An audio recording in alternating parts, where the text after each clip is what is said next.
Hello, welcome back to Hunter Tune. Today we're gonna work on the Cavalier a little bit, or just kind of talk about the stuff that I've done on the Cavalier.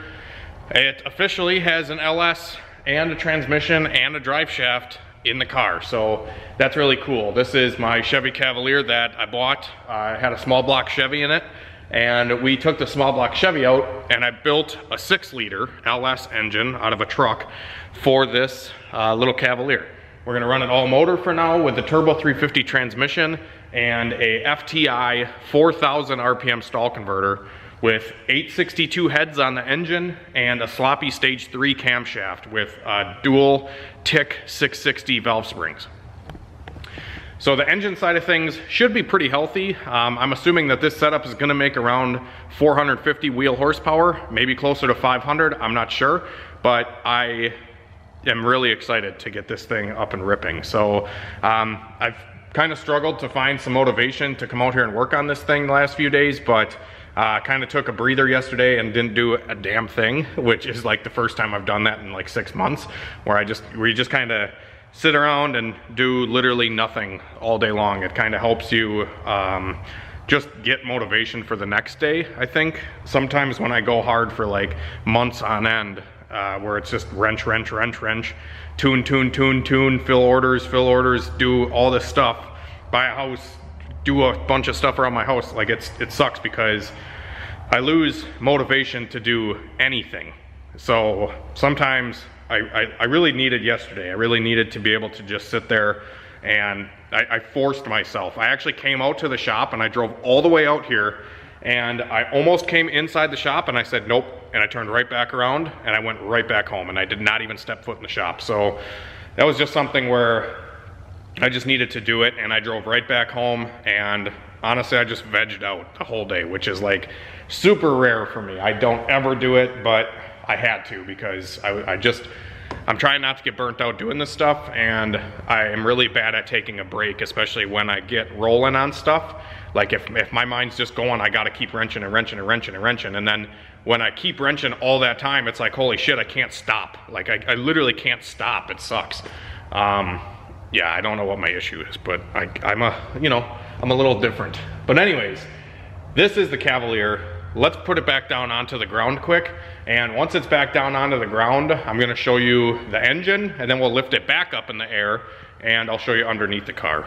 All right, so behind me is a 6-liter in a Chevy Cavalier. This is a 96 or 97 Chevy Cavalier.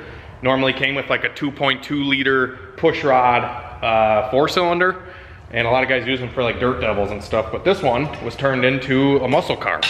So, or muscle car lookalike. So it's got Ford 88 rear end, and out of a Ford Explorer back there. And then it's got a Mustang front K member that they just kind of welded in. I didn't really do a lot of the stuff, but we're just gonna kind of use what was here, and I just put an LS in there. I just kind of put it in, like, bam.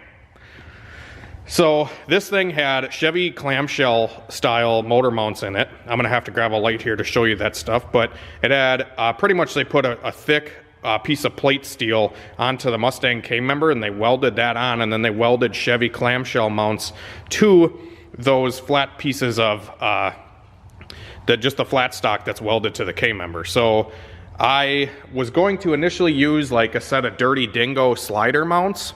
So you guys know those like clamshell style slider mounts, they can go like forward and backward like 2 inch or something. And I was initially going to use those. These guys right here. So these are the Dirty Dingo ones. Christian was gonna use these for his S10, but he's gonna still be able to have these. I had another set just like this. I was going to initially use those. So when I put those sliders on, they did not fit around these specific clamshells. So I actually trimmed the clamshell on each side, and I tried to get the engine to fit with those sliders. And when I did that, the engine was sitting like where the crank pulley was like in the radiator. It was literally like in the radiator. So those weren't gonna work. And with it, as far back as I could put it with those slider mounts, the crank pulley, there was no room in the front end, and there was also a height issue where the oil pan was hitting on the steering rack. So I didn't want that. There was really no option for a pan because the amount it was hitting, I had to raise the engine like 1.5 inches in the front or like an inch. I don't exactly remember, but I tried doing this and I tried spacing those clamshell style mounts with a ton of washers just to like kind of fit it. And I spent like a week just like scratching my head, and I'm like, I have no idea what I'm gonna do for a mount. So I just said to hell with it. And I said, I'm not using those stupid slider mounts. So I cut the tabs off. These are the tabs that were normally on those sliders that would go through the clamshell. And I cut those off, and I just had a flat slider mount with nothing on it. So it was just a flat piece of steel with an LS bolt pattern on it. And I took some, let me grab a light. And I took some square tube, and I just welded that son of a bitch in there. So I took flat stock or flat square tube, and I welded the square tube to the plate that goes on the LS, and then I welded it to the plate that's in the car. I don't care. I'm sick of it because it's a Cavalier. It's yeah, well, whatever. I chucked it in there. So how I did this is I actually tried doing it with just a cherry picker and put the engine in, and just kind of tried to position the engine where I needed it, and it did not work. Like, it just didn't work. So what I did, a couple recommendations from a couple buddies, they told me put the transmission on, put the engine and transmission in the car all at once, put the cross member in for the transmission, and bolt the transmission to the cross member. So I did that first, and then the engine was kind of in its position where it needed to be forward and backward, but it was not, you know, so it was good this way, but it wasn't good this way or this way. So then I just proceeded to, you know, I stood about right here, and I'm like, yep, that looks right. And I cut pieces, I just held the cherry picker right there. I did a little kick over here on the cherry picker, and I just kind of eyeballed it. I threw a level on it, and it was close. Honestly, it was within like 1 degree. Actually, I didn't even use a level. I used a, here we go, this guy. I used this thing. So this is an angle finder that you can buy at Harbor Freight. It's a magnetic, So I did that. I set it on the engine this way, and I can probably do it right now still with it bolted in. I don't really want to, but you get the idea. It was at like 2 degrees or 1 degree or something. It was really close. So I just pulled the intake manifold off of the car so I could show you. So if we set this base right here, you can see it's like right at 1, 2-ish level this way. So I said, fuck it, good enough. And I tried lifting up this side as much as I could, but it's kind of tough with the brake booster right here. There's not a whole lot of clearance there for coil packs and stuff like that. And I wanted to be able to position the engine in a location where I can still use the truck exhaust manifolds, which they do fit. So I just kind of burned it in. We have clearance on the oil pan. It's like resting. Like the oil pan right now is pretty much resting on the steering rack. There's like, I don't know, a millimeter in between the steering rack and the oil pan. So that's definitely a little bit tight down there. But if we check our level here for this way, we are out quite a bit. I think, yeah, I'm at 8 degrees. It's the same measurement I had right when I welded this thing in here. So we are 8 degrees up in the front. So 90 would be perfectly flat, and we're at like 82. So 82 would mean that it's at an 82 degree angle or whatever. So that means the back of the engine is down 8 degrees compared to the front.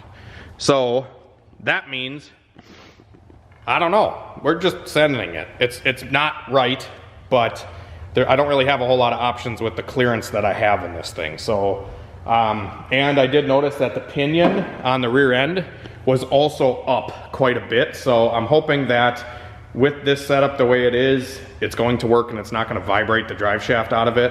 But I think it'll be okay, especially for just an all motor. We're just, honestly, this is just going to be a shenanigan car, and it's kind of a sloppy style build. We're just kind of throwing it together and just using what we have laying around. Like I had that square tube I actually got from Trevor at the farm, and it's some really thick square tube. I'll actually show you how thick that stuff is. So this is the square tube that we used. So it's I would say like a little bit bigger than 1/8 inch square tube. So that stuff is plenty strong, especially how short of a piece I used. That shouldn't be going anywhere. I'll probably finish welding all the way around, but it's just welded on 2 corners currently. So yeah, I still have to figure out the throttle cable situation to go onto this LS1 style intake manifold. I don't know what the hell kind of throttle cable is in here right now, and I don't know what kind of throttle cable I'm going to get. If anybody has recommendations or you have a Camaro throttle cable laying around, let me know, because I'm trying to use, I'll probably just use like a truck throttle body on here, and I got to get the bracket for the LS1 throttle cable, and then I got to retrofit it onto this pedal somehow, which shouldn't be too big of a deal, but yeah. So I didn't even cut those old clamshell mounts out of there just because they're welded in pretty good, and yeah, I'm just not.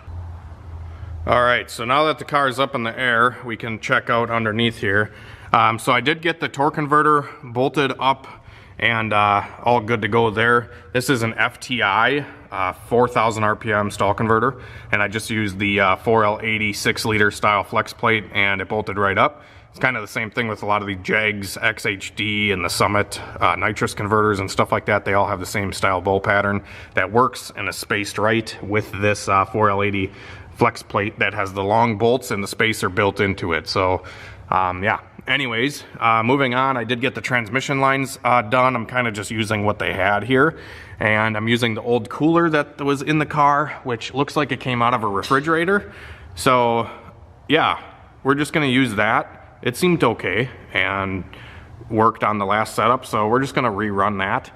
The only thing I did differently, this is the transmission that came out of the car, but I put a manual valve body in it and just kind of went through, and that's it. I really just put a manual valve body in it. So it should shift a little bit better and not, you know, be stuck in gear and want to downshift all the time and all that kind of shit. I just, whatever gear I put it in, I want it to stay there. So yeah.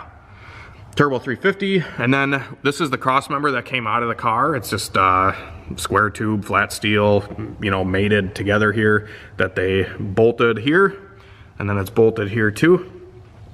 And then the center just gets bolted right there, so. And then the shifter, this is the shifter that was in the car already. I just honestly bolted it right back up, and that's all good to go. So shifter is good. And this is the drive shaft that came out of the car, so it's a, you know, custom steel drive shaft with a safety loop. And yeah, here's the 488 rear end. It's all bolted up, everything's good. 1-inch pull out of the transmission, spacing and everything like that is good. The only thing is you can see here that the pinion is faced up in the rear of the car, and the transmission is faced down a little bit. So I'm hoping that this works out. If it, you know, rattles a drive shaft out of it, that's probably not going to be too fun, but we are kind of working with what we got here. I could try to space up the transmission a little bit higher to get the levels and stuff right, because I think you want an overall angle of like 3 degrees, and currently I'm at 0. So the drive shaft, if we put the little angle finder on it, so if we put the angle finder on our drive shaft, it is at 0, so it's perfectly level right now. And if we put it on the transmission pan, we're at 3 degrees or 4 degrees right here. So it's 8 at the engine, the transmission is 4 degrees right here, and then when we go back to the rear end on the pinion, we're at 8 just like the engine. So the engine and the rear end are at the same angle. But obviously the transmission here is not quite at that, because there's a little bit of flex, I'm sure, between bolting up here and at the engine. I'm sure we, you know, there's a little bit of spacing in here where I could maybe lift this up a little bit to make the transmission pan level. That would bring this up, and this joint not, you know, at an angle. You can see that this U-joint is, you know, at a little bit of an angle. Nothing hits, and it's not like super severe. It's really not. But I think it'll work. If it doesn't, we'll have to, you know, fix it. But for now, we're just going to try to run this and see how it does as an experiment. And yeah, go from there. And then you can see the angle here on the rear end side of the drive shaft. But it does have, you know, good U-joints, and it is a custom shaft, so a little bit of angle I don't think is really going to kill it. I've done a ton of mud trucks and stuff where, I mean, the drive shaft angle is fucking ridiculous. And, you know, I had a supercharged LS Jeep in here with that kind of style shaft where the angles on the shaft were all kind of screwed up, and we did 130 mile an hour with that on the dyno and it didn't have any issues. But I'm not saying that this won't have issues. I'm just saying that I'm probably just going to try to run it for now and see how it does, because I don't know how I can adjust the pinion on this rear end, because it just has like a panhard bar that goes from the frame here to the top of the rear end. So I don't know how I can get the rear end to move, you know, this way up and down. I'm sure this will go left and right with the rear end, and the ladder bars would maybe help go left and, you know, go this way. I don't know how this stuff really works. This is just kind of how I got the car, and it drove really good, so I don't really want to touch it.